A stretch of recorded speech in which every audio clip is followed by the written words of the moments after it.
Eu fui no banco para minha sogra. E eu falei, vou levar as crianças, os dois mais novos. Fui lá, peguei o dinheiro, de lá mesmo do centro, já fui levar para ela, e ela estava trabalhando na Praça de Heliópolis, né, em Belfor Roxo. E ela botou uma banca para vender peixe, ela, a filha e o filho. E nisso meu esposo estava trabalhando. Meu esposo na época trabalhava com carroça. E aí ela foi, na frente tem uma padaria, tem até hoje essa padaria lá. E tinha uns rocambole bonito na vitrine, meus filhos viram, e já estava quase na hora do almoço. Tinha últimos dois que tinha lá na vitrine, eu comprei. Dei para eles comeram, deram um pedaço pro tio, pra tia, eu mordi o rocambole deles. E daqui a pouco o meu filho falou assim, mãe, eu tô com sono, quero ir embora. Botei eles no carro e fui embora. Eu passava por 3 bairrozinhos pequenos para chegar onde eu morava. E nisso, o mais velho, né, que hoje ele é o número 4, é o número 4 e o número 5. Ele foi deitado no banco de trás, e quando eu olhei o mais novo, que naquela época as pessoas falavam assim, mas e a cadeirinha? Nessa época não exigia cadeirinha, tá? Não era exigido cadeirinha. Sim. Eles já estavam deitados no chão do carro. Quando eu cheguei, eles começaram, um começou a vomitar e falar que estava com dor de barriga. E eu fiquei, fui lá, ele foi no banheiro, tirei ele, dei um remédio para dor de barriga, ele vomitou, fui lá, peguei, dei outro, vomitou, e daí foi começou a acelerar a coisa, o outro começou a passar mal também. Aí, daqui a pouco, o pedreiro estava na minha casa trabalhando, e ele pegou, segurou o menor para mim, chama no portão, Deus enviou uma irmã da minha igreja, e ela falou, estava na minha casa, Deus mandava eu vir aqui orar por vocês. E ela entrou já naquele clima, e ela segurando um filho, e não tinha essa facilidade de celular. O meu marido, ele estava uns 40 minutos da nossa casa, e de carroça.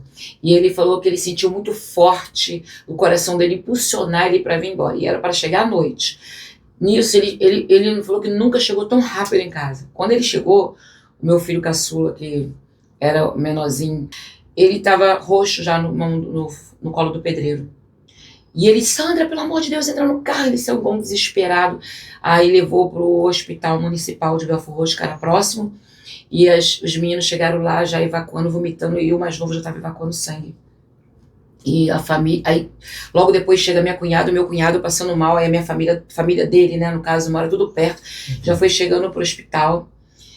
E aí eu me segurando, já sentindo enjoo, daqui a pouco eu sei que eu comecei a vomitar, não lembro de mais nada. Eu só lembro de acordar, tá lá no soro. Porque você também tinha comido, eu comi um pedacinho, eu só dei uma mordida. Tava envenenado. Com chumbinho de rato. Com chumbinho. Eu lembro claramente que quando eu mordi, eu vi uns negocinhos pretos, mas eu não tinha entendimento. Foi criminoso, deu polícia. Entrar no rocambole e botar... Estava envolvido na massa. Eu acho que quando foi manipular a massa, né, o dono da padaria na época falou assim, eu acho que de repente pode ter caído, o padeiro pode ter se enganado, mas eu não sei, o coração dos outros a gente não conhece, né?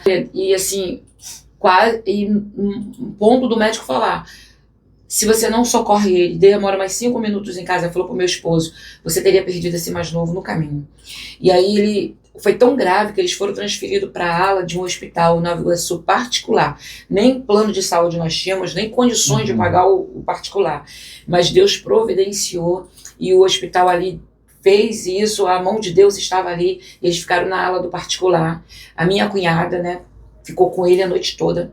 E o médico toda hora ia lá e falava para ela, se eles sobreviverem essa noite. É um milagre. É um milagre. E aí a minha cunhada ficou orando e orava a Deus por eles. E quando eu acordei do hospital, eu falei, não, eu tenho que ver meus filhos. O médico não queria liberar. Eu falei, não, eu assinei para sair do hospital, para eu ir ver meus filhos. E aí eu fui com meu esposo, já estava amanhecendo o dia, porque isso foi de quinta para sexta. E aí já estava amanhecendo o dia e eu orei muito antes de sair de casa. E eu fui orando, falei, Senhor, não deixa eu chegar lá e encontrar meus filhos mortos. E minha cunhada também orando muito. Quando eu cheguei no hospital, que eu chamei por eles já estavam correndo no corredor para baixo e para cima, os médicos ficaram impactados. Enquanto nós estávamos lá internados, meu esposo foi até a casa do meu pastor e pediu para o meu pastor orar e se ajoelhou e falou, se a minha família sobreviver essa situação, eu não vou colocar na justiça, eu não vou botar para frente, e tudo que Deus mandar eu fazer na obra dele, eu vou fazer. Porque ele era assim, ele ia para a igreja aos domingos, trabalhava muito porque ele não queria que faltasse as coisas para os filhos pequenos, e falava que se ele ficasse muito envolvido na obra, ele não ia ter tempo para trabalhar, ele não ia ter tempo para sustentar a casa. Então ele tinha esse dilema com ele queria fazer, mas as condições financeiras não deixavam, por ser muito filho, né? Por ser muito filho. E aí tinha a casa que a gente tinha comprado, e aquela situação toda, e aí o pastor, ele dobrou o joelho, ele orou, e ali começou mesmo ele a abrir mão de muitas coisas, e Deus honrar, não deixar faltar nada, para ele começar a fazer a obra de Deus. Aí ele começou a ser porteiro na igreja, começou, Bacana. aí dali de porteiro ele começou depois assumir o culto de missões, que era uma vez por mês, e ali começou a trajetória dele mais profunda ministerialmente. Entendeu? E as crianças ficaram bem, naquilo ali não teve nenhuma sequela? Eles tiveram um processo de recuperação durante assim, uns meses, né? Eles sentiam muitas dores e vomitava muito, evacuava muito. Teve um processo da recuperação física deles, que foi abalada. Mas é um milagre muito grande, milagre, né? Porque envenenamento... E eu vi essa família agora, né? Não sei se a senhora viu que passou aí na reportagem, que a mãe recebeu um alimento com veneno e perdeu os 2 filhos, e ela também quase foi embora. E aquilo mexeu comigo, com o meu emocional, porque eu falei, nossa, isso aí poderia ter acontecido com a minha casa.